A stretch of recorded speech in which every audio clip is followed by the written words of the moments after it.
차가운 겨울비가 서울의 회색빛 도심을 무자비하게 강타하며 아스팔트 위로 쏟아져 내리고 있었고, 한강변의 외진 주차장에 세워진 검은색 세단 내부는 바깥의 습기보다 더 무겁고 숨막히는 침묵으로 가득 차 있었다. 조수석에 앉은 한서연은 차창을 타고 흘러내리는 빗물 사이로 일그러진 가로등 불빛을 응시하며 마치 폭풍 전야의 고요함처럼 차분한 눈빛을 유지하고 있었지만, 운전대를 잡은 박지훈의 손마디는 긴장으로 인해 하얗게 질려 있었다.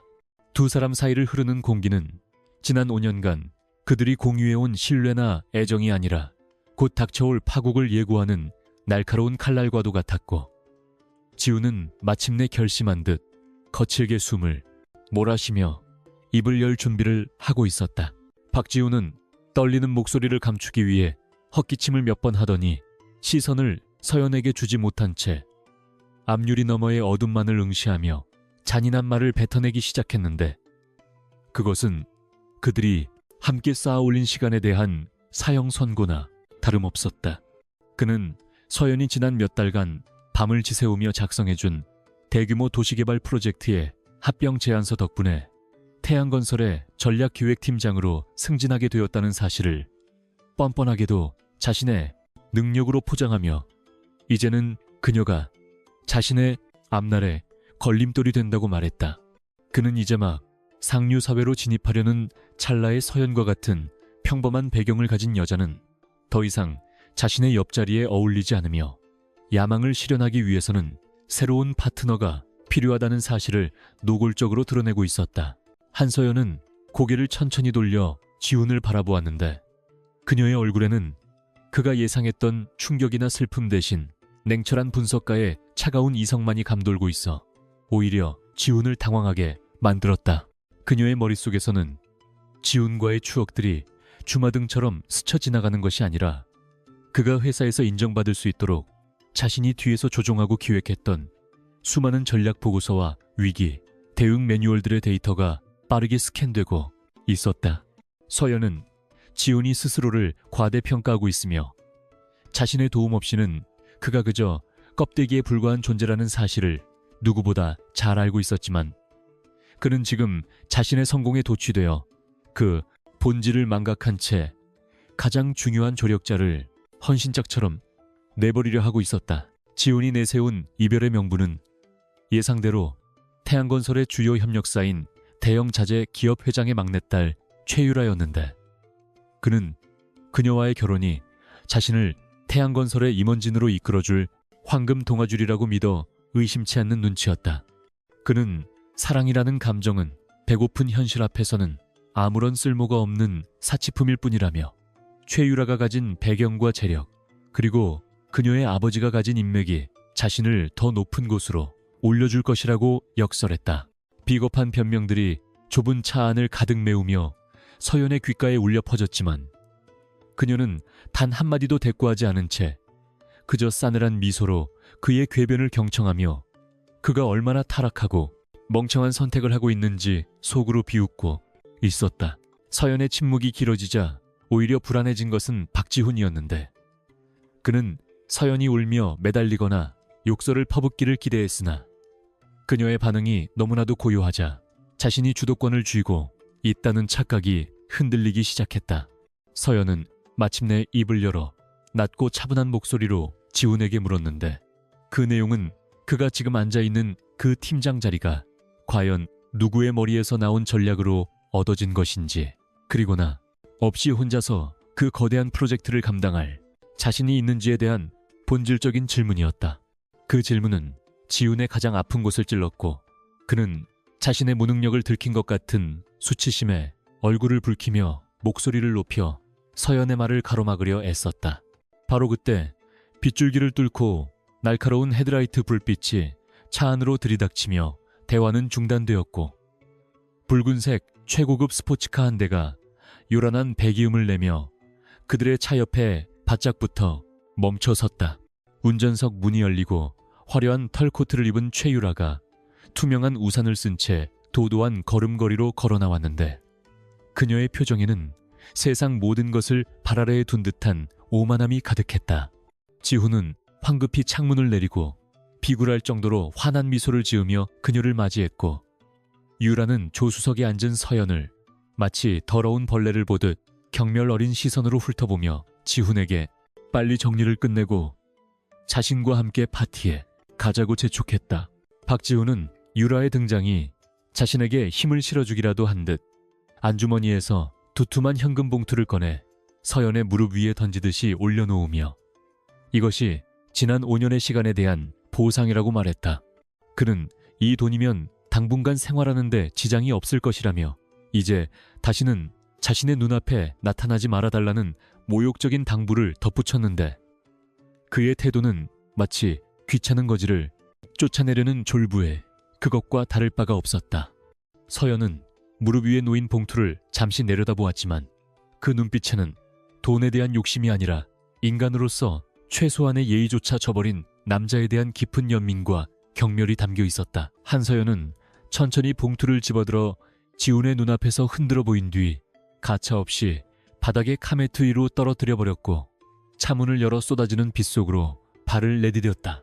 차가운 빗물이 순식간에 그녀의 옷을 적시고 살을 파고들었지만 서연은 추위를 느낄 새도 없이 끓어오르는 분노와 결의로 온몸이 뜨거워지는 것을 느꼈다.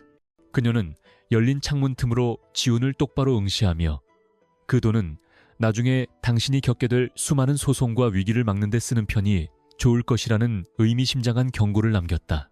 지훈은 그녀의 마지막 말에 담긴 서늘한 기운에 순간적으로 등골이 오싹해졌지만 이내 애써 무시하며 유라에게 잘 보이기 위해 엑셀을 밟았다.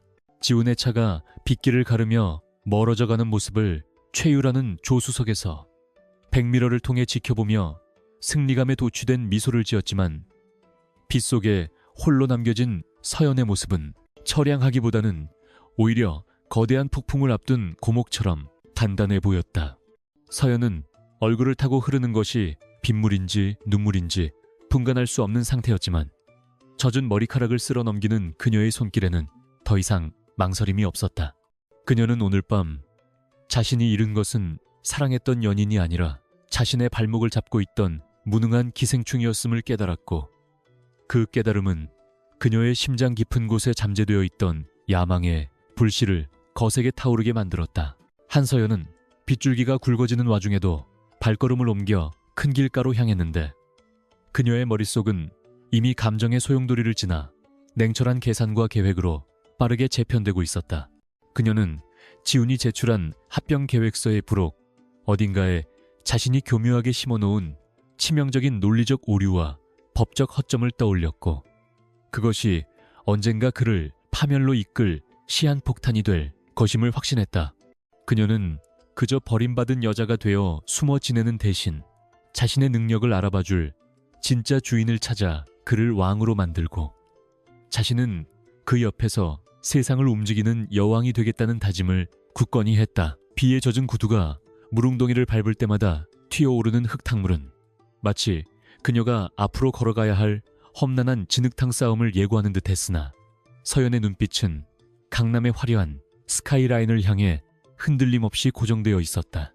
그녀는 주머니 속에서 물에 젖지 않게 코팅해 두었던 명함 한 장을 꺼내 들었는데 그것은 대한민국 재계서열 1위 해성그룹의 비서실장이 지난번 경제포럼에서 은밀하게 건네주었던 것이었다. 당시에는 지훈을 위해 거절했던 그 제안이 이제는 그녀에게 유일한 구원이자 복수의 칼날을 갈 수 있는 숫돌이 되어줄 것이라는 직감이 강하게 들었다.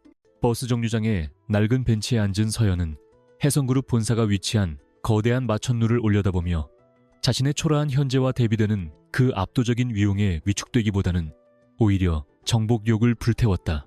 그녀는 박지훈과 최유라가 누리고 있는, 그리고 앞으로 누리게 될 그 가식적인 평화와 행복을 자신의 손으로 철저하게 무너뜨리기 전까지는 절대 멈추지 않겠다고 맹세했다. 오늘 밤 죽은 것은 순진했던 한서연이고 내일 아침 태어날 것은 그 누구도 감히 넘볼 수 없는 냉혹한 전략가이자 킹메이커인 새로운 한서연이 될 것이었다. 그녀는 핸드폰을 꺼내 명함에 적힌 번호로 망설임 없이 메시지를 입력하기 시작했는데 손끝에서 느껴지는 차가운 액정의 감촉이 그녀의 이성을 더욱 날카롭게 벼려주었다. 제안하신 자리에 대해 논의하고 싶습니다. 제가 가진 카드는 당신들이 상상하는 것 이상입니다. 전송 버튼을 누르는 순간 서연의 입가에는 비릿하면서도 아름다운 미소가 번졌고 그것은 곧 닥쳐올 거대한 파란의 서막을 알리는 신호탄이었다. 빗소리에 묻혀 들리지 않는 그녀의 낮은 속삭임은 서울의 밤하늘을 향해 퍼져나가며 복수와 성공을 향한 긴 여정의 시작을 선포하고 있었다. 서울의 스카이라인이 내려다보이는 혜성그룹 본사 55층 회장실은 마치 거대한 얼음성처럼 차갑고 고요했지만 그 안에서 흐르는 기류는 전쟁터의 참호보다 더 치열했다. 강도진 회장은 흑단으로 만든 거대한 책상 뒤에 앉아 임원들이 제출한 보고서를 날카로운 눈빛으로 훑어보고 있었는데 그의 미간에 잡힌 깊은 주름은 현재 그룹이 처한 상황이 녹록지 않음을 대변하고 있었다. 2년이라는 시간이 흐르는 동안 그는 선대 회장의 갑작스러운 타계로 젊은 나이에 왕좌에 올랐으나 그룹 내부의 늙은 이사들은 그를 경험 없는 애송이 취급하며 호시탐탐 경영권을 흔들 기회만을 엿보고 있었다.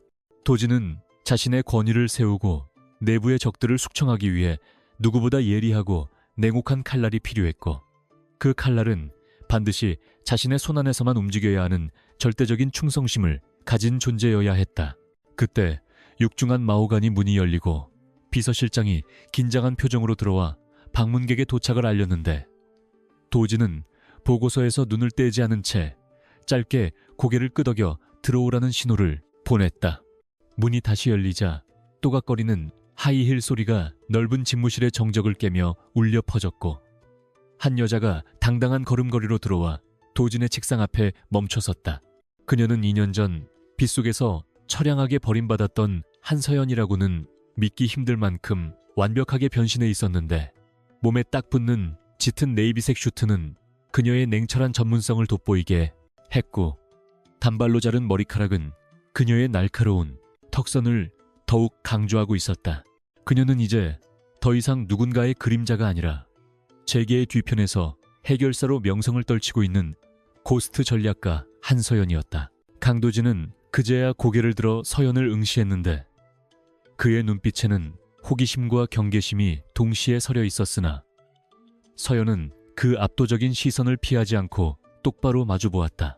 도진은 책상 위에 놓인 태블릿 PC를 그녀 쪽으로 밀어주며 현재 혜성그룹이 추진 중인 유통계열사 인수합병건이 정보 유출로 인해 좌초 위기에 처했다는 사실을 덤덤하게 설명했다. 그는 서연이 이 업계에서 죽은 프로젝트도 되살려낸다는 소문을 들었다며 과연 이 상황을 타개할 묘수가 있는지 시험하듯 물었다. 서연은 태블릿의 내용을 빠르게 스크롤하며 데이터를 분석하기 시작했고 불과 5분도 채 지나지 않아 입가에 희미한 미소를 띠며 고개를 들었는데 그 미소는 자신감이라기보다는 상대의 허점을 간파한 사냥꾼의 것에 가까웠다. 한서연은 도진에게 정보 유출은 외부의 해킹이 아니라 내부 임원 중 한 명이 고의로 흘린 것이며 그 흔적이 재무제표의 잡손실 항목에 교묘하게 숨겨져 있음을 지적했다.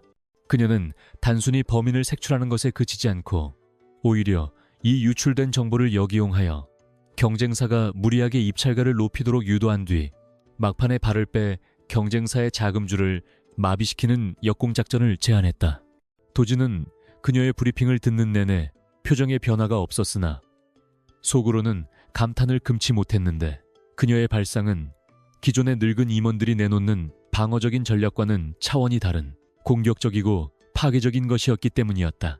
그는 직감적으로 그녀가 자신이 찾던 바로 그 칼날임을 확신했고 더 이상 망설일 필요가 없다고 판단했다.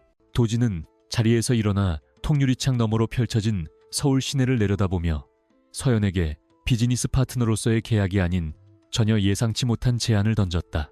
그는 자신이 지금 가장 시급하게 해결해야 할 문제는 인수합병이 아니라 자신을 꼭두각시로 만들려는 주주들의 정략 결혼 압박이라고 말하며 서연에게 자신의 아내가 되어달라고 요구했다.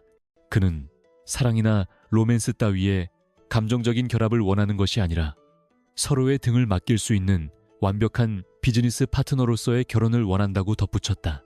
도지는 서연에게 해성그룹의 안주인이라는 지위와 권력을 줄 테니 그녀는 그 권력을 이용해 자신의 방패가 되어주고 동시에 그녀가 원하는 개인적인 복수가 있다면 마음껏 실행하라고 제안했다. 한서연은 도진의 파격적인 제안에 잠시 침묵했지만 당황하거나 부끄러워하는 기색은 전혀 없었으며 오히려 그녀의 두뇌는 이 거래가 가져다줄 이득과 손실을 철저하게 계산하고 있었다. 그녀는 지난 2년간 밑바닥에서부터 기어 올라오며 힘이 없는 정의는 무능력일 뿐이라는 것을 뼈저리게 느꼈고 박지훈과 최유라를 무너뜨리기 위해서는 태양건설을 압도할 수 있는 거대한 뒷배가 필요하다는 사실을 알고 있었다. 강도진이라는 남자는 위험하지만 매력적인 카드였고 해성그룹의 사모님이라는 자리는 그녀가 꿈꾸던 복수의 무대에 오를 수 있는 가장 빠른 엘리베이터였다. 그녀는 자신의 영혼을 파는 것일지도 모른다는 생각이 스쳤지만 이미 2년 전 빗속에서 영혼은 죽었다고 스스로를 다독였다. 서연은 천천히 도진에게 다가가 악수를 청하며 그 제안을 받아들이겠다고 말했는데 그녀의 목소리는 결혼을 앞둔 신부의 설렘이 아니라 거대 계약을 성사시킨 사업가의 냉철함으로 가득 차 있었다. 그녀는 단 한 가지 조건을 내걸었는데 그것은 자신이 그룹 경영 전략에 직접적으로 관여할 수 있는 전권을 달라는 것이었고 도진은 그녀의 야망이 마음에 든다는 듯 흔쾌히 수락하며 그녀의 손을 맞잡았다. 두 사람의 손이 맞닿는 순간 차가운 기류가 흘렀지만 그것은 서로에 대한 적대감이 아니라 같은 목표를 향해 달리는 공범자들만이 느낄 수 있는 묘한 연대감이었다. 이 계약 결혼은 서울 상류 사회를 뒤흔들 거대한 폭풍의 시작이었고 그 중심에는 이제 막 혜성의 안주인이 된 한서연이 서 있었다. 도진은 즉시 비서실장을 호출하여 결혼 발표 보도자료를 준비하고 다음 달 예정된 그룹 창립 기념 파티를 자신들의 결혼 피로연으로 변경하라고 지시했다. 그는 서연에게 최고급 드레스숍과 뷰티 살롱의 리스트가 담긴 카드를 건네며 그날 파티에는 태양건설을 비롯한 모든 협력사 대표들이 참석할 것이니 가장 화려하고 위협적인 모습으로 등장해달라고 주문했다. 서연은 카드를 받아들며 입가에 서늘한 미소를 지었는데 그녀의 머릿속에는 이미 파티장에서 마주칠 박지훈과 최유라의 경악하는 표정이 생생하게 그려지고 있었다. 그녀는 도진에게 파티가 피로연이 아니라 사냥터가 될 것이라고 속삭였고 도진은 만족스러운 듯 고개를 끄덕이며 그녀의 등 뒤로 펼쳐질 핏빛 드라마를 기대했다. 서연이 회장실을 나선 후 강도진은 다시 자리에 앉아 서연이 분석해놓은 태블릿 화면을 응시했는데 거기에는 그녀가 짧은 시간 안에 파악한 임원들의 비리 네트워크가 상세하게 도식화되어 있었다. 그는 자신이 선택한 여자가 단순히 똑똑한 참모 수준을 넘어선 괴물일지도 모른다는 생각을 했지만 두려움보다는 정복하고 싶은 욕구가 앞섰다. 그는 서연이 박지훈이라는 하찮은 남자 때문에 상처받았다는 과거 조사를 보고받았지만 이제 그녀는 상처 입은 짐승이 아니라 맹독을 품은 뱀이 되어 돌아왔음을 확인했다. 도진은 서랍 깊숙한 곳에서 반지 케이스를 꺼내 만지작거리며 이 결혼 반지가 사랑의 징표가 아닌 권력의 족쇄이자 무기가 될 것임을 다시 한번 상기했다. 한편 건물을 빠져나온 한서연은 올려다보기도 힘들 만큼 높은 해성그룹 본사를 다시 한번 바라보며 주먹을 꽉 쥐었는데 손톱이 살을 파고드는 고통이 그녀가 살아있음을 느끼게 해주었다. 그녀는 휴대폰을 꺼내 저장된 연락처 목록에서 박지훈이라는 이름을 찾아 잠시 망설이다가 삭제 버튼을 누르지 않고 대신 사냥감 1이라고 이름을 수정했다. 이제 그녀에겐 감정적인 미련 따위는 남아있지 않았으며 오직 철저한 계획과 실행만이 남은 삶의 이유가 되었다. 바람이 불어와 그녀의 머리카락을 헝클어뜨렸지만 그녀의 눈빛은 흔들리지 않았고 그녀는 대기하고 있던 검은 세단에 몸을 실으며 다가올 파티를 위한 준비를 시작했다. 서울의 밤하늘을 수놓은 별들조차 무색하게 만들 정도로 화려한 샹들리에가 신라호텔 다이너스티 홀의 천장을 가득 메우고 있었고 대한민국 정재계를 움직이는 거물들이 한자리에 모인 해성그룹 창립 50주년 기념 파티장은 최고급 샴페인 향기와 은근한 탐욕의 냄새로 진동하고 있었다. 실내 악단의 우아한 연주가 흐르는 가운데 수천만 원을 호가하는 드레스와 턱시도를 입은 사람들은 서로의 안부를 묻는 척하며 상대방의 지위와 효용 가치를 계산하느라 분주했다.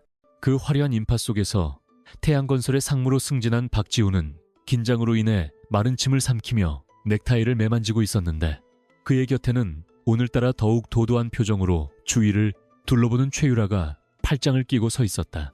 지우는 오늘 밤 해성그룹 강도진 회장과의 짧은 만남이라도 성사시켜 신규 프로젝트 수주에 유리한 고지를 점령해야 한다는 압박감에 시달리고 있었다.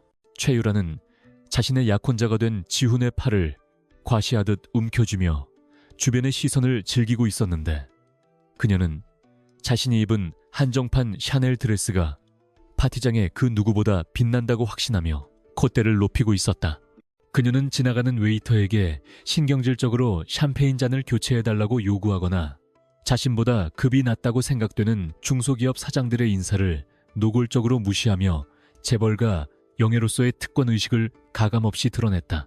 유라는 지훈에게 귓속말로 강 회장이 이번에 새로 맞이했다는 아내에 대한 소문을 언급하며 기껏해야 정략 결혼으로 들어온 얼굴 마담일 것이 뻔하다며 비웃음을 흘렸고 지훈은 그녀의 말에 맞장구 치면서도 왠지 모를 불안감이 등줄기를 타고 흐르는 것을 느꼈다. 갑자기 실내 악단의 연주가 멈추고 홀 전체의 조명이 어두워지면서 메인 스테이지를 향해 단 하나의 스포트라이트가 집중되자 웅성거리던 사람들은 일제히 숨을 죽이고 그곳을 주시했다.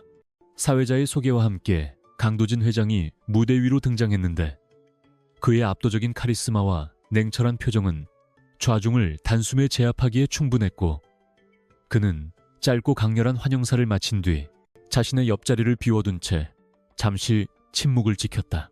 도진은 마이크를 다시 잡고 오늘 이 자리가 단순한 창립기념일이 아니라 자신의 인생을 함께할 동반자이자 해성그룹의 새로운 안주인을 소개하는 자리임을 선포했고 거대한 황금색 문이 천천히 열리며 모두가 기다려온 베일 속의 주인공이 모습을 드러내기 시작했다.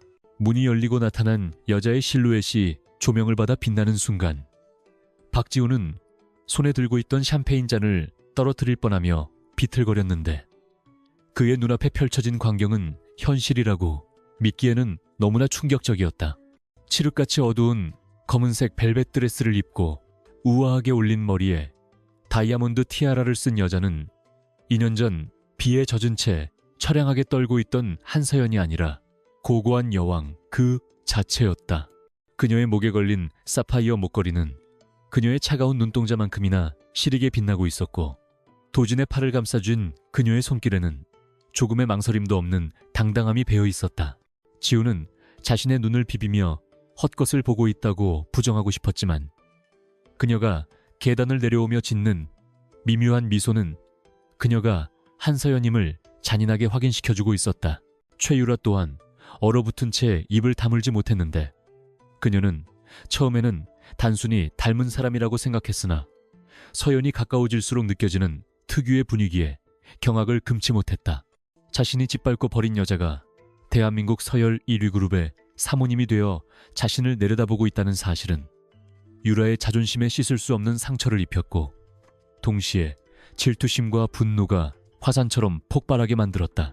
그녀는 지훈의 팔을 아플 정도로 꼬집으며 저 여자가 왜 저기에 있냐고 따져 묻고 싶었지만 주위의 시선 때문에 차마 소리를 지를 수는 없었다. 서연과 도진은 사람들의 환호와 박수를 받으며 우아하게 계단을 내려와 파티장 중앙으로 이동했고 마치 모세의 기적처럼 하객들이 양옆으로 갈라지며 그들에게 길을 터주었다. 한서연은 수많은 사람들의 시선을 한 몸에 받으면서도 전혀 위축되지 않고 오히려 그 시선들을 즐기는 듯 했는데 그녀의 걸음걸이는 완벽하게 계산된 우아함의 극치였다. 그녀는 도진과 눈을 맞추며 다정한 미소를 짓다가도 군중 속에서 창백하게 질려있는 박지훈과 최유라를 발견하자마자 눈빛을 순식간에 차갑게 바꾸며 그들을 향해 천천히 다가갔다. 그것은 우연한 동선이 아니라 서연이 도진에게 미리 부탁해 짜놓은 치밀한 사냥의 시작이었으며 그녀는 오늘 밤 그들에게 지옥의 맛보기를 선사할 준비가 되어 있었다. 도진은 서연의 의도를 눈치채고 그녀의 허리에 손을 두르며 태양건설 회장 부부와 그 뒤에 서 있는 지훈.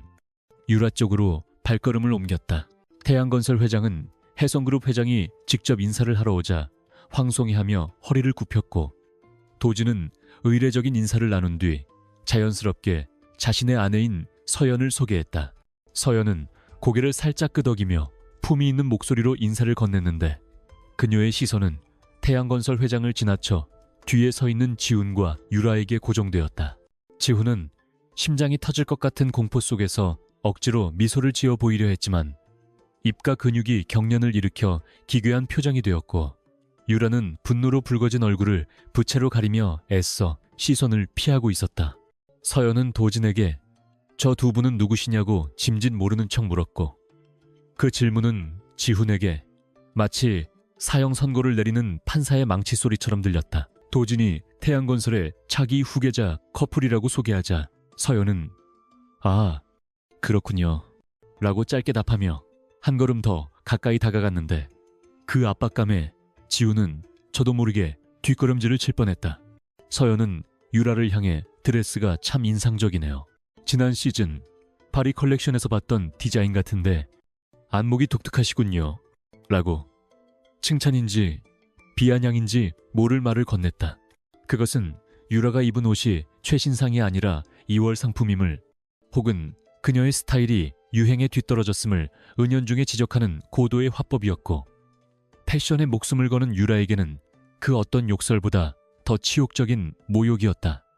유라는 얼굴이 화끈거려 반박하고 싶었지만 상대는 해성그룹의 안주인이었기에 입술만 깨물 뿐이었다. 이어서 서연은 박지훈에게 시선을 돌렸는데, 그녀의 눈빛에는 과거의 연인에 대한 미련은 티끌만큼도 없고 오직 먹잇감을 가지고 노는 포식자의 잔인함만이 가득했다. 그녀는 박 상무님이라고 하셨나요? 태양건설의 최근 행보가 아주 인상 깊더군요. 특히 지난번 신도시 입찰건은 아주 창의적인 방법으로 따내셨다고 들었습니다. 라고 말하며 의미심장한 미소를 지었다. 창의적이라는 단어에 힘을 준 그녀의 말투는 지훈이 저지른 불법 로비와 비리를 그녀가 이미 알고 있다는 암시였고, 지훈은 등 뒤가 식은땀으로 흠뻑 젖어버리는 것을 느꼈다. 그는 그녀가 이 자리에서 자신의 과거를 폭로할까봐 두려워 숨조차 제대로 쉴 수 없었다. 도진은 서연의 활약을 흥미롭게 지켜보다가 적절한 타이밍에 끼어들어 분위기를 환기시키며 태양건설 회장에게 다음 주에 정식으로 미팅을 잡자고 제안했다. 하지만 그는 덧붙여서 다만 우리 그룹은 파트너의 도덕성과 신뢰를 가장 중요하게 생각합니다. 실무진의 역량이 의심된다면 협력은 재고해봐야겠죠. 라고 뼈있는 말을 던졌다. 이 말은 태양건설 회장에게는 단순한 경고로 들렸겠지만 지훈에게는 자신의 목줄을 죄는 직접적인 위협이었고, 그는 도진과 서연이 이미 한 통속이 되어 자신을 조여오고 있음을 깨달았다. 서연은 마지막으로 지훈에게 샴페인 잔을 가볍게 들어 건배를 제의하며 앞으로 자주 뵙겠네요. 박 상무님, 기대하세요. 라고 속삭였다. 서연과 도진이 다른 귀빈들에게 인사를 하기 위해 자리를 뜨자마자 박지훈은 다리에 힘이 풀려 휘청거렸고 옆에 있던 테이블을 짚어 겨우 중심을 잡았다. 최유라는 분을 참지 못해 샴페인을 단숨에 들이키며 저 여자가 감히 나를 무시해 천한 고아 주제라고 이를 갈았지만 그녀의 목소리에는 이미 패배감이 짙게 깔려 있었다. 주위 사람들은 서연의 우아함과 카리스마에 대해 칭찬하며 태양건설 상무 커플이 해성그룹 회장 부부 앞에서 쩔쩔매더라는 이야기를 수군거리고 있었다. 지훈은 멀어지는 서연의 뒷모습을 바라보며 자신이 건드려서는 안 될 영린을 건드렸음을, 그리고 자신이 버린 것이 단순한 여자가 아니라 자신의 운명 그 자체였음을 뼈저리게 후회하기 시작했다. 파티는 밤이 깊도록 계속되었지만 지훈과 유라에게는 그 시간이 지옥의 불길 속을 걷는 것과 다름없는 고통의 연속이었다.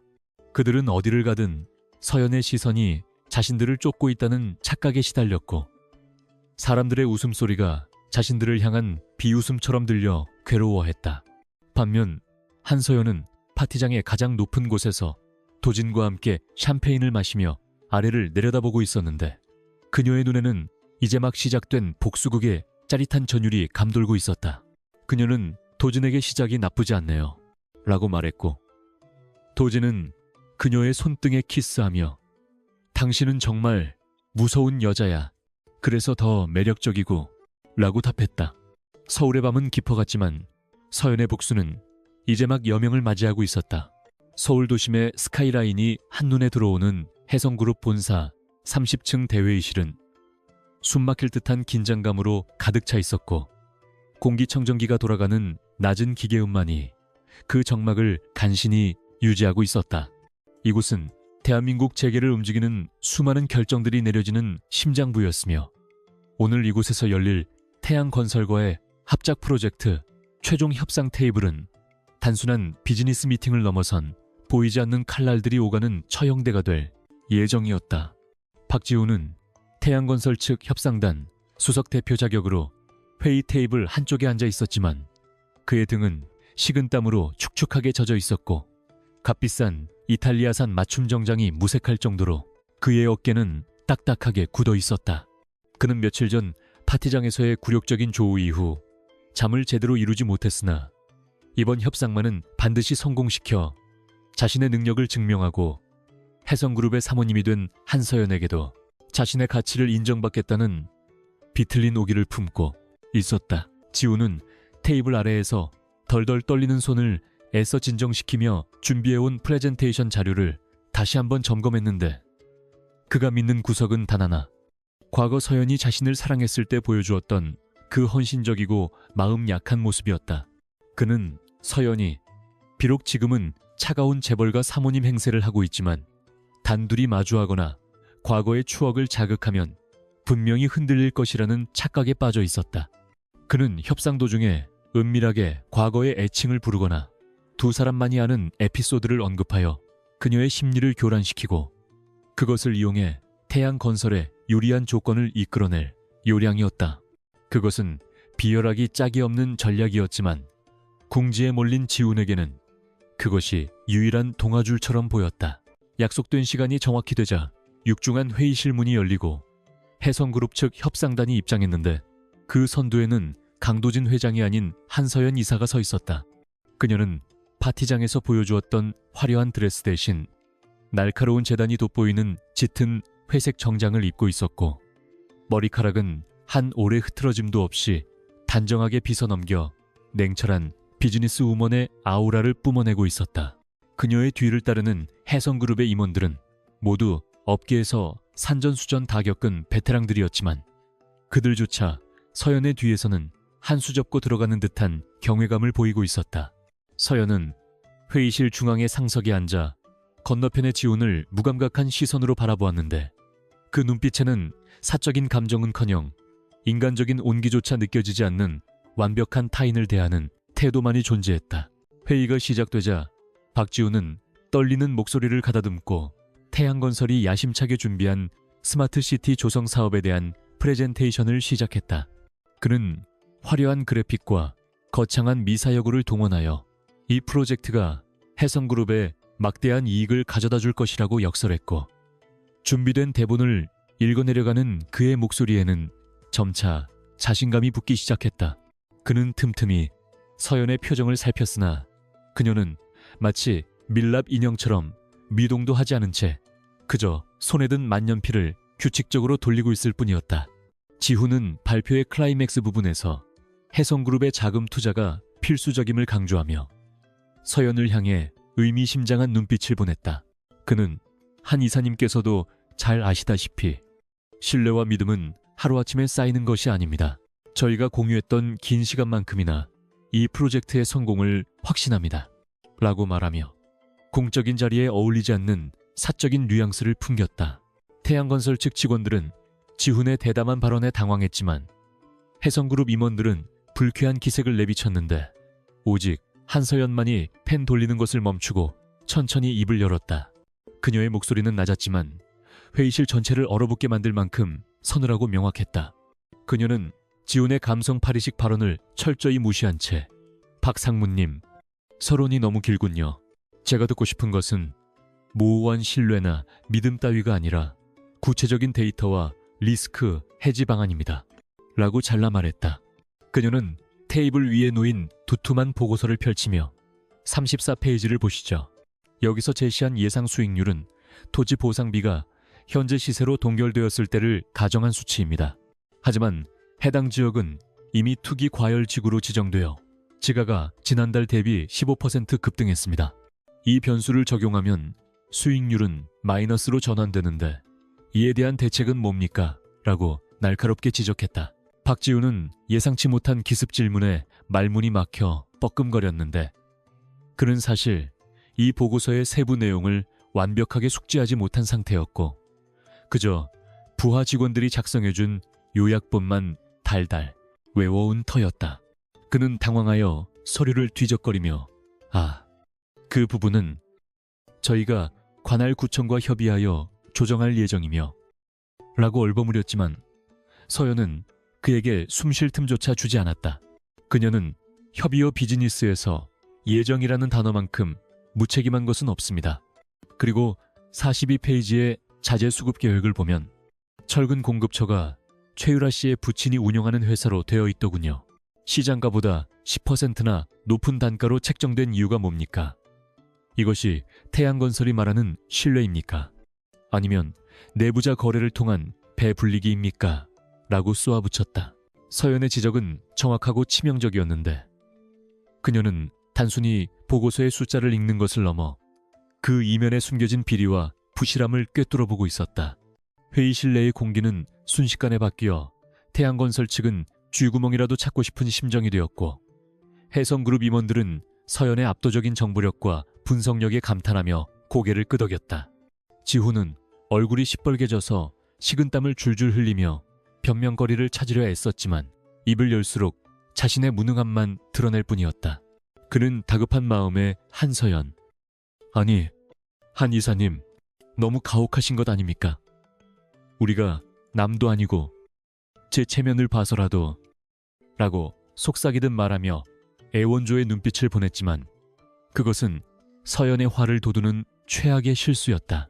한서연은 들고 있던 만년필을 테이블 위에 탁 소리가 나게 내려놓으며 싸늘하게 웃었는데 그 웃음은 지훈의 등골을 오싹하게 만들었다. 그녀는 몸을 앞으로 숙여 지훈을 똑바로 응시하며 공사 구분이 안 되십니까? 박상무님, 여기가 동네 소꿉장난하는 곳인 줄 아십니까? 당신의 그 얄팍한 체면 때문에 해성그룹 주주들의 돈을 허공에 날리라는 말입니까? 라고 호통을 쳤다. 그녀의 목소리는 높지 않았지만 그 위압감은 회의실의 유리를 깨뜨릴 듯 강렬했다. 서연은 이어서 당신이 가져온 이 계획서는 쓰레기입니다. 기본적인 시장 조사도 안 되어 있고 리스크 관리도 전무하며 오직 횡령을 위한 꼼수만 가득합니다. 이런 수준 미달의 제안서를 검토하라고 가져온 것 자체가 우리 그룹에 대한 모욕입니다. 라고 선언했다. 박지우는 자존심이 산산조각 나는 것을 느끼며 주먹을 꽉 쥐었지만 반박할 말이 하나도 없다는 사실이 그를 더 비참하게 만들었다. 그는 과거 서연이 자신의 뒤에서 묵묵히 처리해 주었던 일들이 얼마나 어렵고 전문적인 영역이었는지를 이제야 뼈저리게 실감하고 있었다. 그는 자신이 작성했다고 믿었던 과거의 성공적인 프로젝트들이 사실은 전적으로 서연의 두뇌에서 나온 산물이었으며 그녀가 없는 자신은 빈 껍데기에 불과하다는 것을 수십 명의 임원들 앞에서 발가 벗겨지듯 들켜버린 셈이었다. 서연은 자리에서 일어나며 비서에게 지시했다. 이 협상은 결렬입니다. 그리고 태양건설 측에 신용등급 재평가를 지시하세요. 이런 엉터리 프로젝트를 추진하는 경영진이 있는 회사에 우리의 자금을 맡길 수는 없습니다. 서연의 말이 떨어지자 해성그룹 임원들은 일제히 자리에서 일어나 서류를 챙기기 시작했고 태양건설 직원들은 사색이 되어 어쩔 줄 몰라 했다. 박지훈은 멍하니 앉아있다가 서연이 회의실을 나가려 하자 다급하게 자리에서 일어나 그녀의 앞을 막아섰다. 그는 마지막 발악처럼 서연아, 제발 이러지 마. 내가 잘못했어. 한 번만 기회를 줘. 이 프로젝트 실패하면 나 회사에서 입지가 위험해져. 너도 알잖아. 내가 얼마나 열심히 여기까지 왔는지 라고 애원했다. 그의 목소리는 비굴함의 극치였고 예전에 당당했던 모습은 찾아볼 수 없었다. 한서연은 그를 차가운 눈으로 내려다보며 나지막이 속삭였다. 열심히 네가 언제 열심히 했지? 내 아이디어를 훔치고 내 노력을 가로채는 것을 열심이라고 부르나 보지. 박지훈, 착각하지 마. 넌 내 발로 올라온 게 아니라 내가 끌어올려 준 거야. 그리고 이제 내가 그 손을 놓았으니 추락하는 것은 당연한 이치 아니겠어. 그녀의 말은 비수처럼 지훈의 가슴에 꽂혔다. 그녀는 한 발 더 다가서며 그의 귀에 대고 덧붙였다. 그리고 이제 시작일 뿐이야. 네가 가진 모든 것을 잃고 바닥을 길 때까지 내 복수는 멈추지 않을 거야. 기대해. 닥상무. 서연은 굳어버린 지훈을 어깨로 툭 치고 지나가며 회의실을 빠져나갔고 그녀의 뒤를 따르는 비서진과 임원들의 발걸음 소리가 지훈의 귓가에 장송곡처럼 울려 퍼졌다. 텅 빈 회의실에 남겨진 박지훈은 다리에 힘이 풀려 주저앉았고 그의 눈앞에는 캄캄한 어둠만이 드리워져 있었다. 그는 자신이 건드린 여자가 단순한 전 여자친구가 아니라 자신의 목숨줄을 쥐고 흔들 수 있는 거대한 권력자임을, 그리고 자신이 얼마나 어리석은 선택을 했는지를 뒤늦게 깨달으며 공포에 몸을 떨었다. 태양건설 직원들이 그를 부축하려 했지만 그는 그들의 손길조차 뿌리치지 못할 만큼 무기력해져 있었다.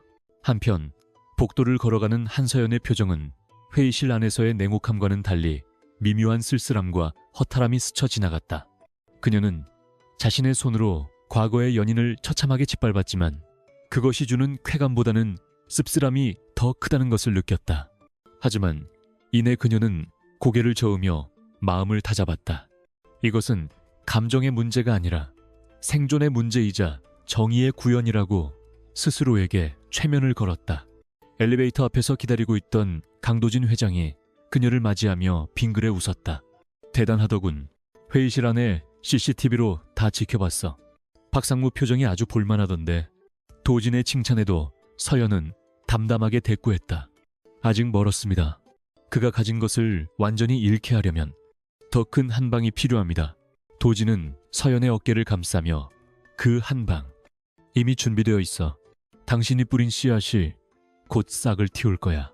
최유라가 가만히 있을 위인이 아니니까 라고 말했다. 서연은 도진을 바라보며 고개를 끄덕였다. 그녀는 최유라가 자신의 자존심을 지키기 위해 무리수를 둘 것을 알고 있었고 그것이 바로 그녀가 파놓은 다음 함정이었다.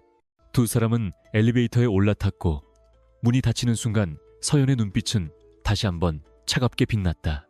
이제 전장은 회의실을 넘어 여론과 미디어 그리고 법정으로 확대될 것이며 그곳에서 그녀는 더욱 잔혹하고 치밀한 사냥꾼이 되어 그들을 몰아붙일 것이었다. 해성그룹 본사의 유리창 너머로 보이는 서울의 풍경은 여전히 평화로웠지만 그 아래에서는 한 남자의 파멸과 한 여자의 복수가 거대한 소용돌이를 일으키며 휘몰아치고 있었다. 최유라의 펜트하우스 거실 바닥은 산산조각난 크리스털 와인 잔과 찢어진 잡지들로 난장판이 되어 있었고 그녀의 히스테릭한 비명소리는 방음벽을 뚫고 나갈 기세였다. 며칠 전 해성그룹과의 협상이 결렬된 이후 아버지인 태양건설 회장으로부터 네가 남자 하나 잘못 골라서 회사를 위기에 빠뜨렸다는 모욕적인 질책을 들은 유라는 이성을 완전히 상실한 상태였다. 그녀는 자신의 무능함을 인정하는 대신 모든 분노의 화살을 한서연에게 돌렸고 자신이 가진 돈과 인맥을 동원해 서연을 사회적으로 매장시킬 비열한 계획을 세웠다. 유라는 떨리는 손으로 뒷골목 심부름센터와 연줄이 있는 부패한 연예부 기자에게 전화를 걸어 그 여자 고아원 출신에다가 예전에 스폰서가 있었다는 소설을 써서라도 기사를 내 돈은 얼마든지 줄 테니까 당장 인터넷을 도배해 라고 악을 썼다.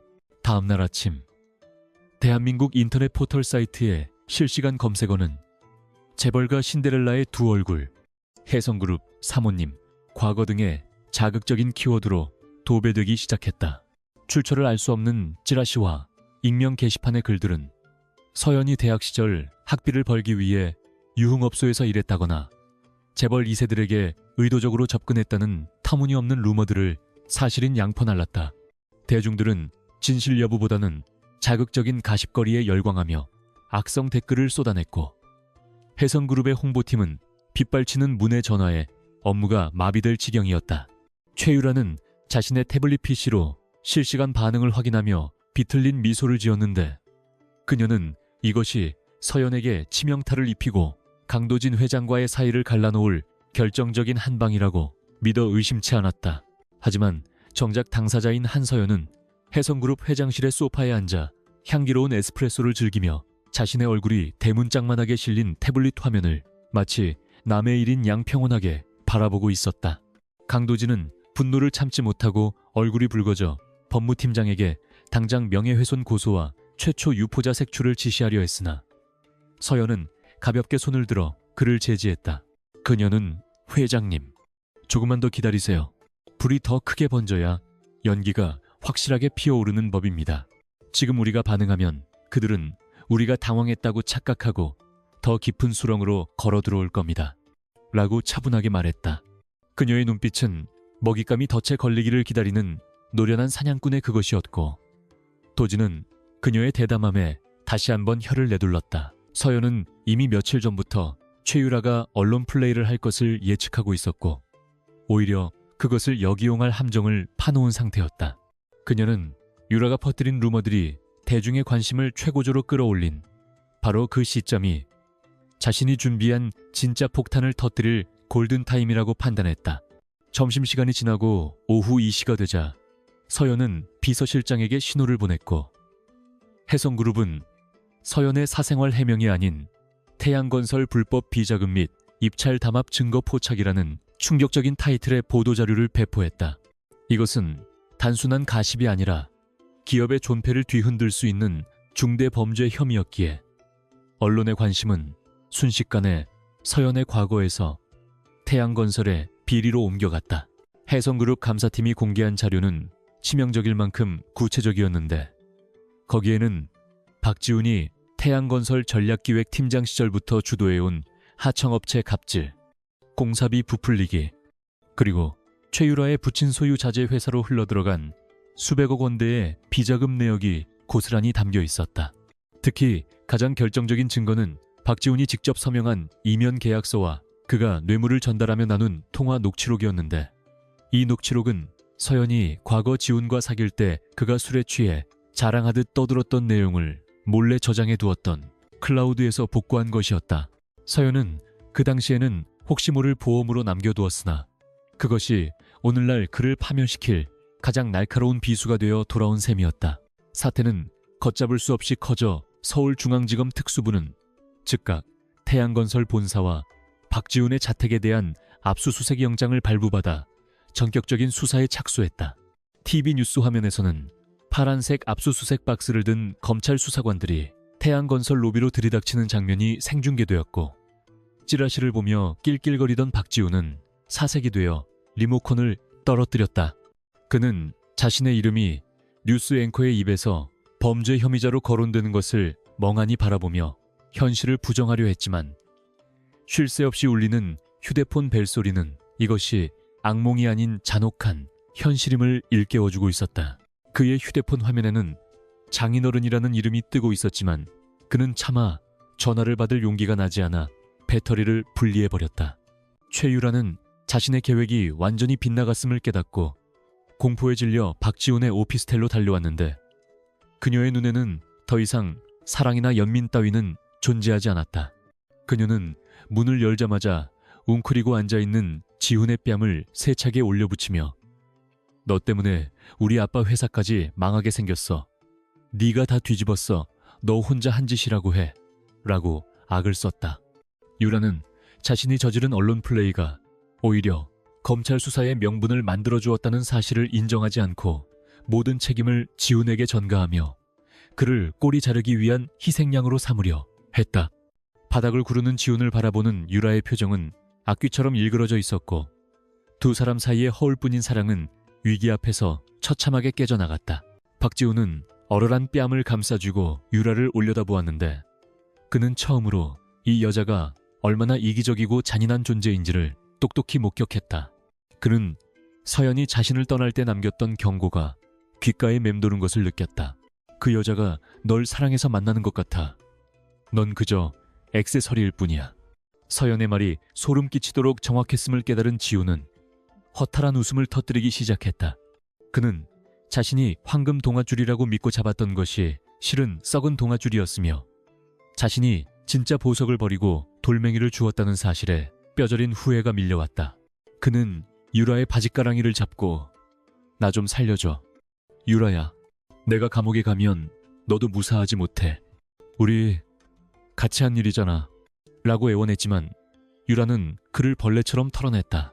같은 시각 한서연은 해성그룹 본사 미디어룸에서 대형 스크린을 통해 태양건설 압수수색 현장을 지켜보고 있었는데 그녀의 표정은 승리감보다는 깊은 고요함에 잠겨 있었다. 그녀는 자신의 과거를 난도질하려던 그들의 시도가 오히려 그들 자신의 목을 조르는 올가미가 된 상황을 보며 인과응보라는 단어를 떠올렸다. 강도진이 곁으로 다가와 이제 시작이군. 검찰이 움직였으니 박지우는 빠져나갈 구멍이 없을 거야. 태양건설 회장도 구속을 피하기 어려울 테고 라고 말하며 서연에게 샴페인 잔을 건넸다. 서연은 잔을 받아들고 화면 속에서 수사관들에게 끌려 나오는 박지훈의 모습을 응시하며 나직하게 중얼거렸다. 아직 멀었어요. 그가 가진 헛된 희망까지 완전히 짓밟아야 끝이 납니다. 서연은 비서에게 지시하여 내일 오전 박지훈의 변호인 접견을 비밀리에 예약하도록 했는데 그것은 그를 구해주기 위함이 아니라 그가 벼랑 끝에서 지푸라기라도 잡고 싶어하는 심리를 이용해 마지막 결정타를 날리기 위함이었다. 그녀는 박지훈이 모든 혐의를 인정하고 최유라와 그녀의 아버지까지 공범으로 진술하도록 유도할 생각이었으며 그것이 바로 그녀가 설계한 죄수의 딜레마 작전의 핵심이었다. 서로를 물어뜯으며 자멸하는 꼴을 지켜보는 것이야말로 서연이 그들에게 선사할 수 있는 최고의 형벌이었다. 서연은 샴페인을 한 모금 마시며 창밖의 붉은 노을을 바라보았는데 그 핏빛 하늘은 앞으로 벌어질 처절한 법정 드라마를 예고하는 듯했다. 그날 밤 박지우는 차가운 유치장 바닥에 앉아 뜬 눈으로 밤을 지새워야 했고 그의 머릿속은 온통 서연에 대한 생각으로 가득 찼다. 그는 2년 전 비 오는 날 차 안에서 자신이 뱉었던 말들을 하나하나 되새기며 가슴을 쥐어뜯었다. 넌 내 야망에 도움이 안 돼. 그 오만했던 말이 이제는 나를 살릴 수 있는 건 너밖에 없어. 라는 비참한 절규로 바뀌어 있었다. 그는 서연이 자신을 찾아와 주기를, 아니 그녀에게 무릎 꿇고 빌 기회라도 주어지기를 간절히 기도했다. 하지만 그가 모르는 것은 서연이 내밀 구원의 손길은 그를 지옥에서 건져낸 것이 아니라 더 깊은 지옥으로 밀어넣기 위한 속임수라는 사실이었다. 서울의 밤거리는 여느 때와 다름없이 화려했지만 태양건설 사옥의 불은 모두 꺼졌고 반면 해성그룹의 불빛은 더욱 밝게 타올랐다.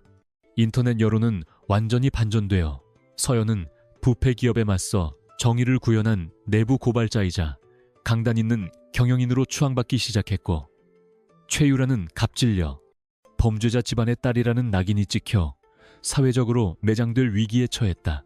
이것은 한서연이 치밀하게 계산한 여론전의 승리이자 그녀의 전략가로서의 능력을 세상에 증명하는 화려한 데뷔전이었다. 이제 남은 것은 박지훈과 최유라가 서로를 배신하고 파멸해가는 과정을 가장 좋은 관람석에서 지켜보는 일뿐이었다. 서울 구치소의 좁고 차가운 접견실 안, 투명한 아크릴 벽 하나를 사이에 두고 마주 앉은 박지훈의 몰골은 불과 며칠 전 파티장에서 보았던 오만한 엘리트의 모습과는 천지 차이였다. 헝클어진 머리카락과 듬성듬성 자란 수염, 그리고 죄수복 왼쪽 가슴에 박힌 수인 번호 4028번은 그가 이제 태양건설의 상무가 아니라 범죄 혐의자에 불과하다는 사실을 적나라하게 보여주고 있었다. 그는 초조함을 감추지 못하고 손톱을 물어뜯으며 누군가를 기다리고 있었는데 태양건설 측 변호인이 다녀간 직후 그의 불안감은 공포로 바뀌어 있었다. 회사가 고용한 변호사는 그를 변호하기는커녕 모든 혐의를 인정하고 회장님과 최유라를 보호하기 위해 단독 범행으로 진술하라는 암묵적인 협박을 하고 돌아갔기 때문이었다. 철저하게 이용당하고 버려질 위기에 처한 지훈이 지푸라기라도 잡는 심정으로 면회를 요청한 유일한 사람은 아이러니하게도 자신이 배신했던 옛 연인 한서연이었다. 잠시 후 철문이 열리는 소리와 함께 한서연이 접견실로 들어왔는데 그녀는 흠잡을 데 없이 완벽한 아이보리색 정장 차림으로 눈부신 아우라를 뿜어내고 있어 칙칙한 접견실 풍경과 기이한 대조를 이루었다. 서연은 의자를 빼고 우아하게 앉으며 무표정한 얼굴로 지훈을 응시했고 지훈은 그녀의 차가운 눈빛에 압도되어 잠시 말을 잇지 못하다가 수화기를 덜덜 떨리는 손으로 집어들었다. 그는 아크릴 벽에 매달리듯 몸을 밀착시키며 서연아, 와줘서 고마워.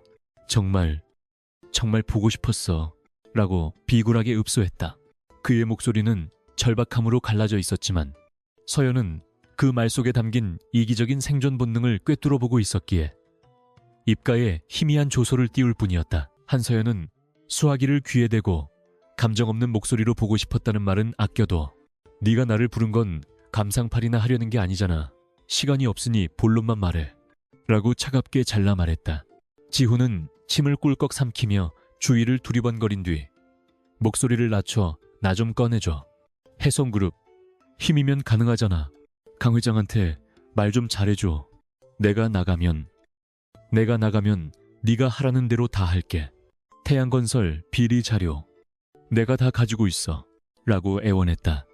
그는 자신의 목숨줄을 쥐고 있는 것이 최유라나 태양건설 회장이 아니라 바로 눈앞의 서연이라는 것을 본능적으로 깨닫고 있었고 살기 위해 자신이 가진 마지막 패를 꺼내 보이며 거래를 제안하고 있었다. 서연은 흥미롭다는 듯 눈썹을 살짝 치켜 올리며 비리 자료 검찰이 압수수색으로 가져간 게 전부가 아니란 말이야 라고 되물었다.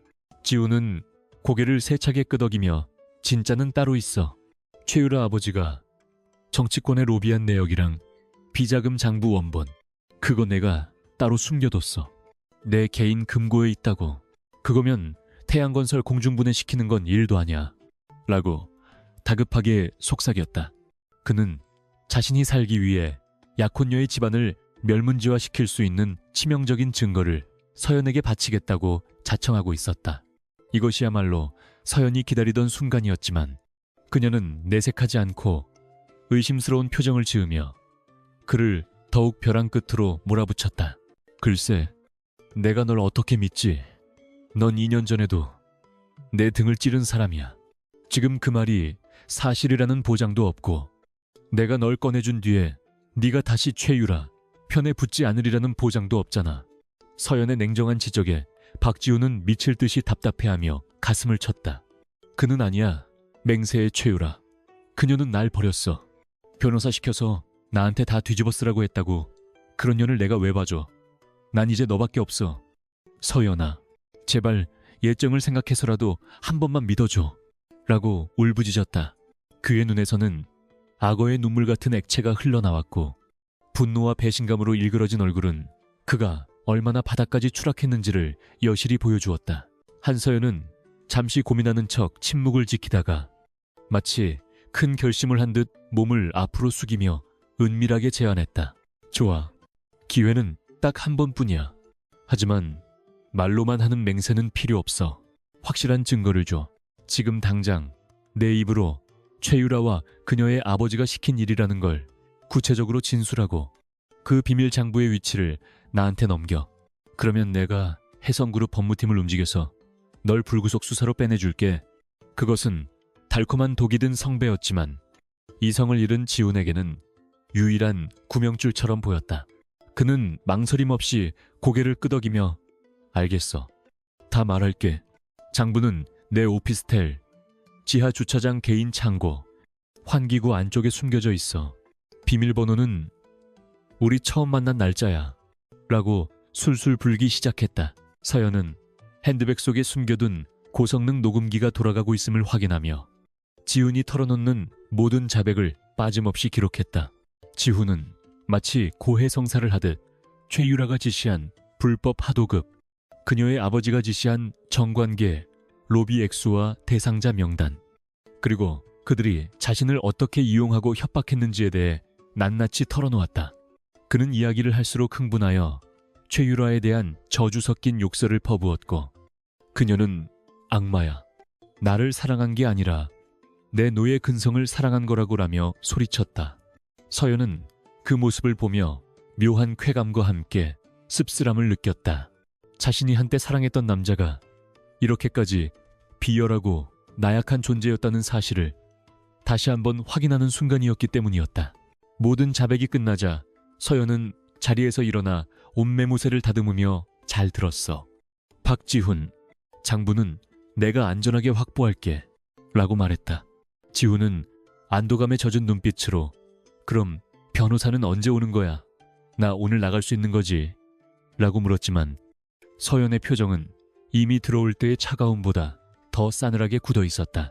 그녀는 수화기를 내려놓기 직전 유리병 너머의 지훈을 향해 잔인한 미소를 지으며 마지막 한마디를 던졌다. 아, 착각한 게 있나 본데.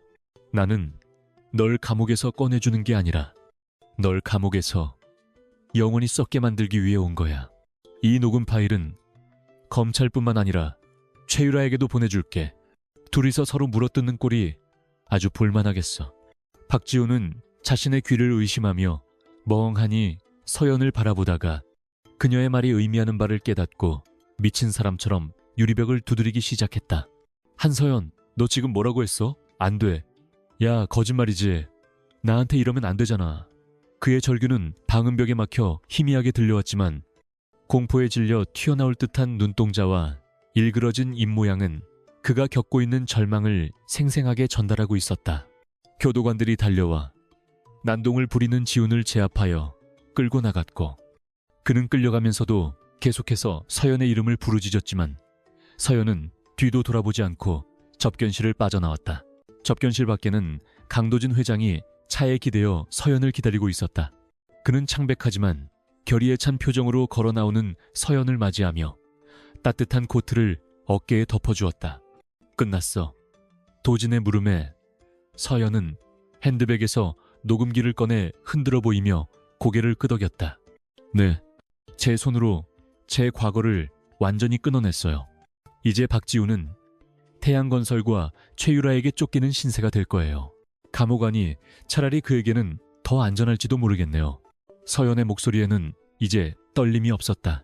그녀는 자신이 설계한 죄수의 딜레마 게임에서 완벽한 승리를 거두었고, 이제 남은 것은 그들이 자멸하는 과정을 지켜보는 일뿐이었다. 그날 오후 최유라의 이메일함에는 발신자 불명의 음성 파일 하나가 도착했다.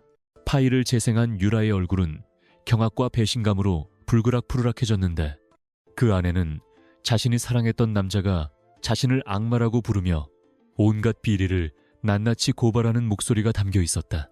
유라는 비명을 지르며 태블릿 PC를 벽에 집어던져 박살냈고, 곧바로 아버지에게 전화를 걸어 아빠 박지훈 그 자식이 우릴 다 팔아넘겼어. 죽여버릴 거야.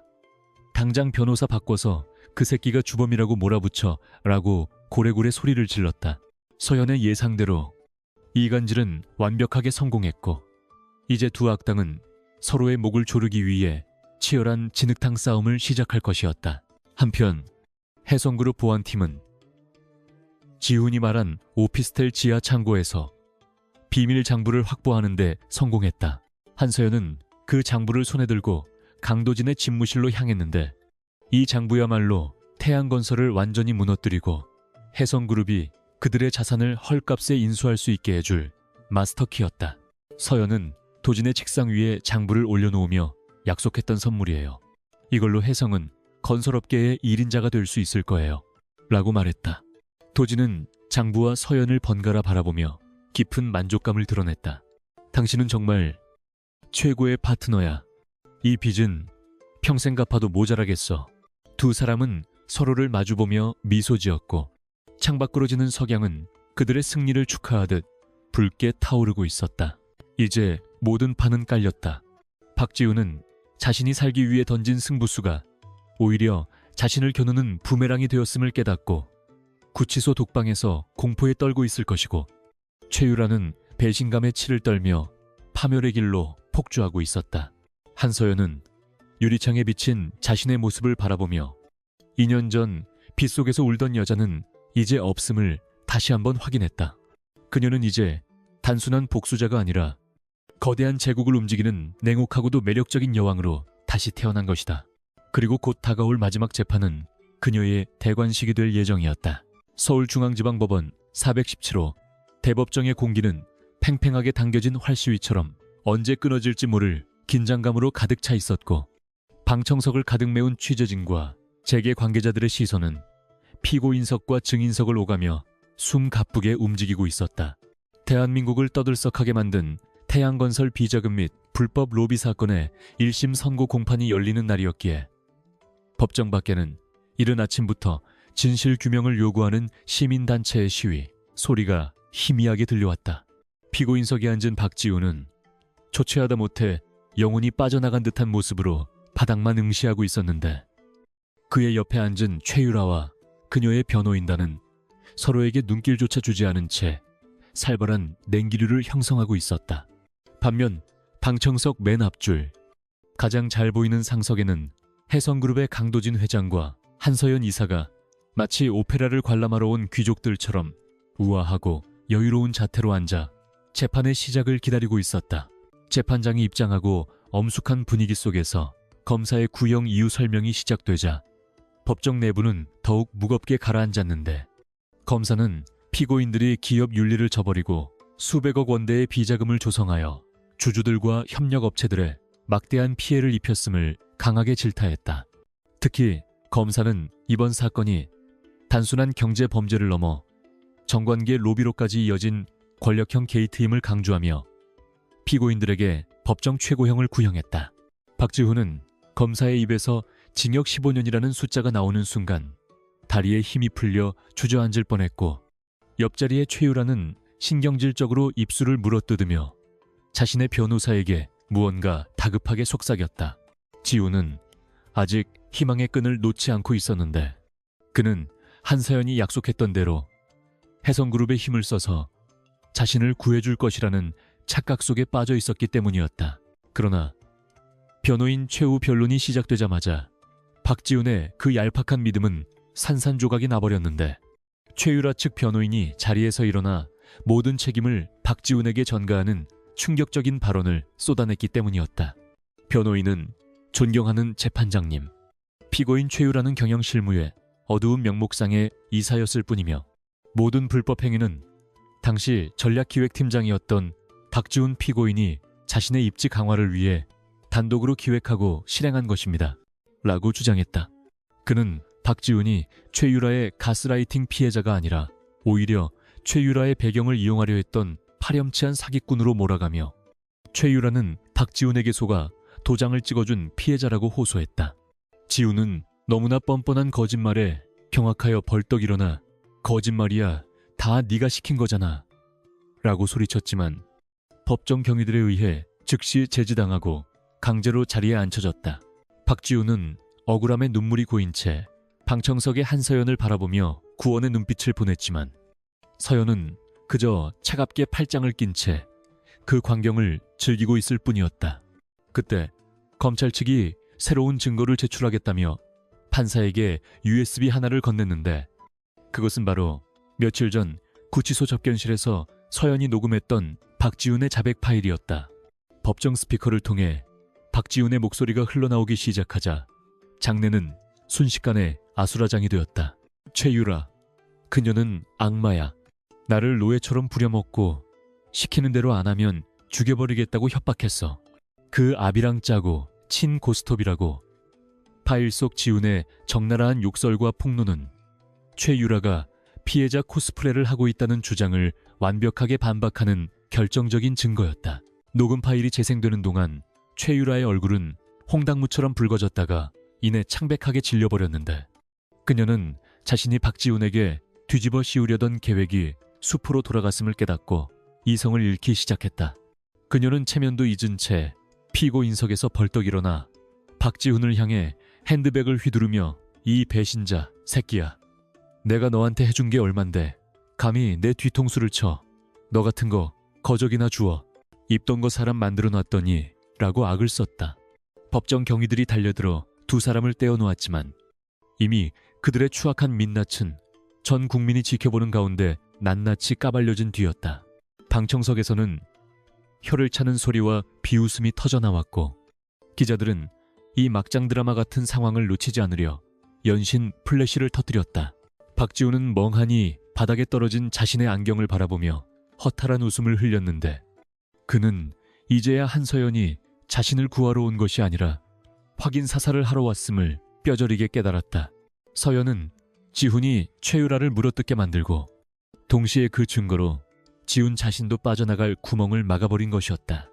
그것은 완벽한 양면 작전이었고 지훈과 유라는 서로를 죽이기 위해 던진 칼날에 자신들이 찔려 공멸하는 꼴이 되었다. 재판장은 소란을 진정시키고 증거 채택을 선언하며 이 녹음 파일과 서연이 제출한 이중 장부를 근거로 두 피고인 모두에게 중형이 불가피함을 시사했다. 지훈의 머릿속에는 징역, 파산, 전과자라는 단어들이 맴돌며 그의 미래를 암흑 속으로 밀어넣고 있었다. 판결 선고를 위해 잠시 휴정이 선언되자 한서연은 자리에서 일어나 천천히 피고인석 쪽으로 걸어갔는데 그녀의 구두굽 소리가 유난히 크고 또렷하게 지훈의 귓가를 울렸다. 지훈은 고개를 들어 그녀를 올려다보았는데 조명을 받아 빛나는 그녀의 모습은 마치 심판을 내리러 온 여신처럼 성스럽고도 두려운 존재였다.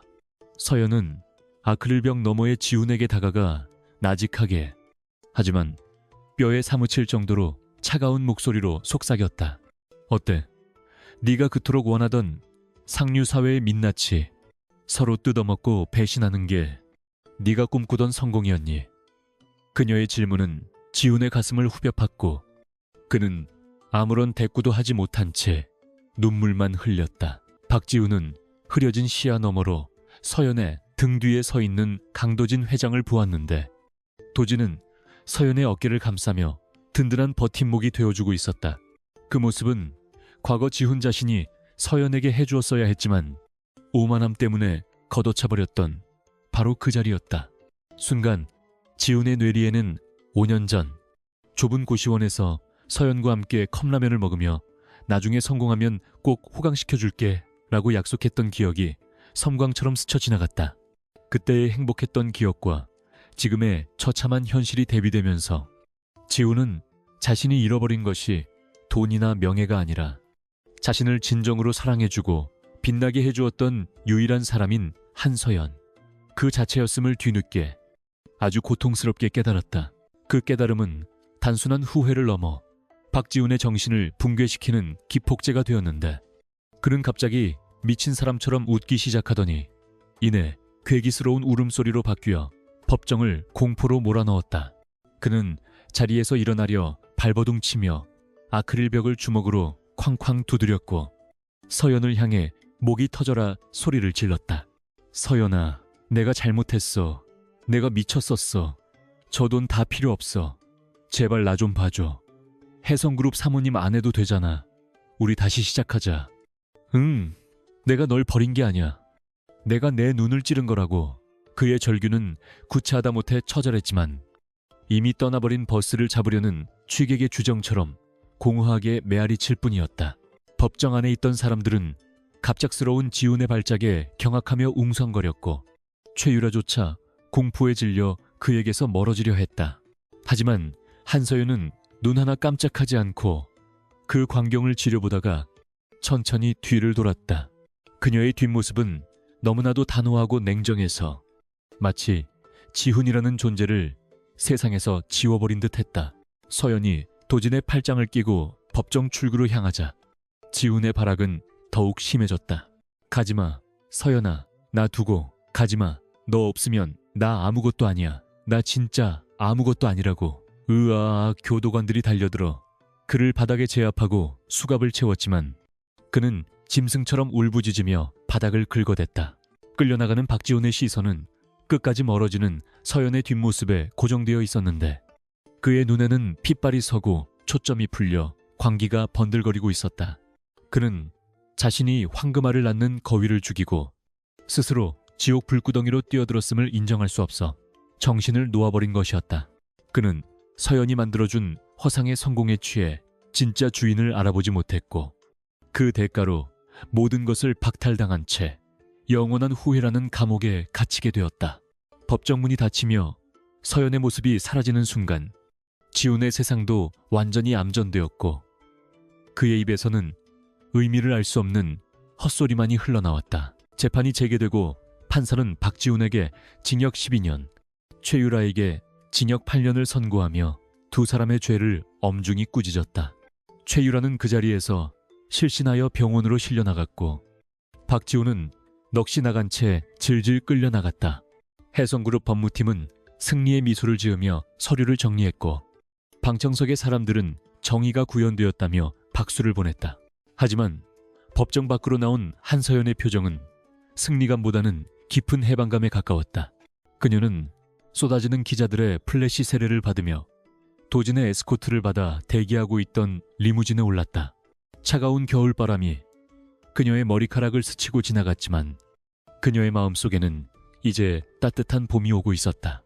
차 안에서 강도진은 서연의 손을 잡으며 부드럽게 물었다. 괜찮아. 마지막 모습이 꽤 충격적이었을 텐데.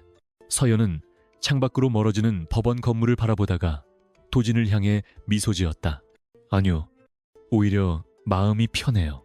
그가 미쳐버린 건 저 때문이 아니라 본인이 감당할 수 없는 욕심 때문이었으니까요. 저는 그저 그가 잃어버린 것의 가치를 알려줬을 뿐이에요. 서연의 대답은 현명했고 또 잔인했지만 그것이 바로 그녀가 선택한 복수의 완성이었다. 죽음보다 더한 고통은 자신이 무엇을 놓쳤는지 뼈저리게 알면서도 다시는 되돌릴 수 없다는 사실을 매 순간 깨달으며 살아가는 것이기 때문이었다. 리무진은 서울의 화려한 야경 속으로 미끄러져 들어갔고 서연은 등받이에 편안하게 몸을 기대었다. 그녀는 이제 박지훈이라는 이름의 낡은 책을 덮고 혜성그룹 한서연이라는 새롭고 찬란한 챕터를 써 내려갈 준비를 마쳤다. 그녀의 손가락에는 도진과의 결혼 반지가 보석처럼 빛나고 있었지만 그보다 더 빛나는 것은 시련을 딛고 스스로 운명을 개척해낸 그녀의 단단한 눈동자였다. 도시의 불빛들이 별처럼 쏟아지는 밤, 한서연은 비로소 진정한 자유를 얻었고 복수는 그렇게 완벽하게 그리고 아름답게 막을 내렸다. 계절은 어느덧 바뀌어 뼈를 애는 듯한 겨울바람이 물러가고 서울의 거리에 따스한 봄 기운이 완연하게 퍼지고 있었는데 혜성그룹 본사 앞에 가로수길에도 벚꽃이 만개하여 흩날리고 있었다. 지난 몇 달간 대한민국 재계를 뒤흔들었던 태양건설 비자금 사건과 인수합병 전쟁은 혜성그룹의 완벽한 승리로 막을 내렸고 그룹의 주가는 연일 신고가를 갱신하며 고공행진을 이어가고 있었다. 이제 한서연은 단순히 강도진 회장의 아내라는 타이틀을 넘어 그룹의 부회장으로서 실질적인 경영 일선에 나서고 있었는데 그녀의 집무실은 회장실 바로 옆에 위치하여 두 사람이 그룹의 쌍두마차임을 상징적으로 보여주고 있었다. 그녀는 창밖으로 흩날리는 꽃잎을 잠시 바라보다가 책상 위에 쌓인 서류 더미로 시선을 돌렸는데 그 서류들은 태양건설을 혜성 이씨로 재출범시키기 위한 구조조정 및 혁신안들이었다.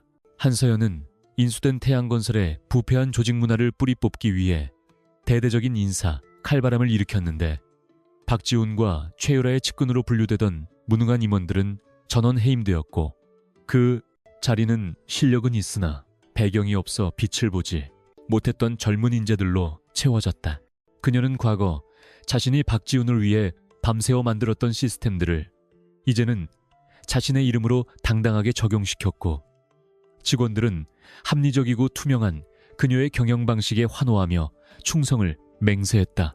업계에서는 한서연을 두고 미다스의 손이라 칭송하며 그녀가 손대는 사업마다 황금으로 변한다는 기사들을 쏟아냈지만 서연은 그런 찬사에 우쭐해하지 않고 오직 데이터와 성과로만 자신을 증명해 보였다.